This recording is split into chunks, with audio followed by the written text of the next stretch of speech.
అందరికీ praise Lord. Welcome to today's finest programme. Very good morning to all of you. ఈరోజు మీరు ఏమి అనుకొని లేచారో నాకు తెలీదు. What God is going to do in my life, అసలు నా లైఫ్కి అర్థం ఉందా అనుకుంటున్నారా? దేవుడు మీ కొరకు ఇర్మియా గ్రంథం 32వ అధ్యాయము 42వ వచనం మీకు ఇస్తున్నాడు. యెహోవా ఇలాగ సెలవిచ్చుచున్నాడు, నేను ఈ ప్రజల మీదకి ఇంత గొప్ప కీడు రప్పించిన రీతినే నేను వారిని గూర్చి చెప్పిన మేలంతటినీ వారి మీదకి రప్పింపబోచున్నాను. నేను పాడైపోయానే, నాకు కీడు వచ్చేసిందే, 1 year నేను కష్టపడ్డాను, ఏం జరగలేదే అని నువ్వు అనుకుంటున్నావా? లేక పెళ్ళి అయిపోయింది, 4 ఏళ్ళు అయిపోయింది, 5 ఏళ్ళు అయిపోయింది, 10 ఏళ్ళు అయిపోతున్నావు, పిల్లలు కావట్లేదే అని నువ్వు అనుకుంటున్నావా? అన్నీ ఆలస్యం అవుతుంది అనుకుంటున్నావు. 1 year నుంచి జాబ్ విషయంలో నువ్వు కష్టపడుతున్నావా? జాబ్ షిఫ్ట్ కొరకు నువ్వు చూస్తున్నావు, కానీ ఏం జరగలేదా? కానీ దేవుడు ఈరోజు ఈ వాగ్దానం ఇచ్చి, నీ పట్ల నాకు గొప్ప ప్రణాళిక ఉంది. I have plans for you. నీ కార్యం ఇంకా అవ్వలేదు, నీ జీవితం ఇంకా ముగించబడలేదు. నేను చేయబోయే కార్యాలు, ఓకే ఇప్పటివరకు నువ్వు కీడు చూసావు, కీడు ఎలాగైతే వచ్చిందో అలాగా మేలంతటిని నేను రప్పించబోచున్నానని దేవుడు చెప్తా ఉంటున్నాడు. నేను నేను మర్చిపోలేదని దేవుడు చెప్తా ఉంటున్నాడు. నువ్వు అనుకుంటున్నావు ఇంకా గొప్ప కార్యాలు చూస్తానంటే చూస్తావు. దేవుడు నిన్ను ఇంకా బ్రతకనిస్తున్నాడంటే ఇంకా గొప్ప కార్యాలు చూడడానికి దేవుడు నిన్ను ఎన్నుకుని ఉన్నాడు. అంతేకాదు నీకు మేలు ఏంటో చూపించబోచున్నాడని దేవుడు చెప్తా ఉంటున్నాడు. ఎంతకాలం నుండి నేను వెయిట్ చేయాలి, నాకు అసలు ఏం జరగట్లేదు ఏంటి అనుకుంటున్నావా? దేవుడు సమయంతో నీ ఏజ్తో ఎటువంటి పని లేదు. దేవుడు నిన్ను చూసి నీకు మేలు చేయాలని ఉద్దేశిస్తే నువ్వు 65 years ఉన్నా 25 years ఉన్నా దేవుడు నీ ద్వారానే గొప్ప కార్యాలు చేయడానికి ఇష్టపడుతున్నాడు.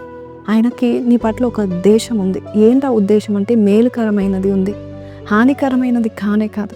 హాని వెళ్ళిపోయింది, కీడు వెళ్ళిపోయింది. నౌ యూ విల్ సీ మేల్ అనేది నువ్వు చూడబోచున్నావు. ఈ మాటలు ఎవరికి అర్థమవుతుందో నాకు తెలియదు, కానీ ఈ మాటలు ఎవరు స్వీకరిస్తున్నారో నాకు తెలియదు, కానీ God is saying you are going to see my goodness from now on.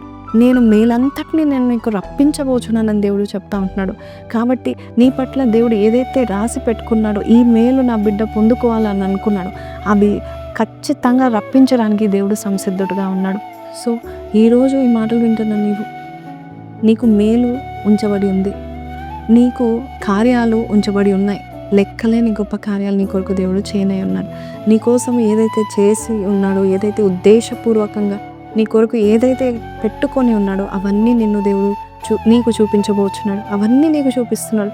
కీడు చూసావా? Now you going to see the goodness of God. కాబట్టి ఈరోజు ఈ మాటల ద్వారా దేవుడు నీతో మాట్లాడితే చిన్న ప్రార్థన నాతో పాటు ఏకీభవించండి. నీ ఉద్దేశాలు సఫలం చేయండి ప్రభా నా పట్ల అని ప్రార్థన చేద్దామా?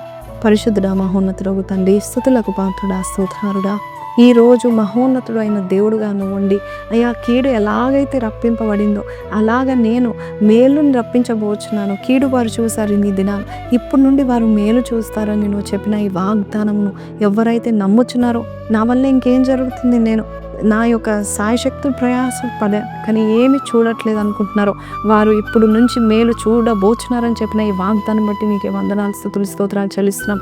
అయ్యా మేలు మేము చూస్తున్నాం అయ్యా, మేము ఆల్రెడీ నాయన ప్రభా నీవు మా పట్ల ఉన్న ఉద్దేశాన్ని మేము ఆల్రెడీ చూస్తున్నాం నాయన. అవి హానికరమైనవి కాదు, మేలుకరమైనది, సమాధానకరమైనది నాయన ప్రభా.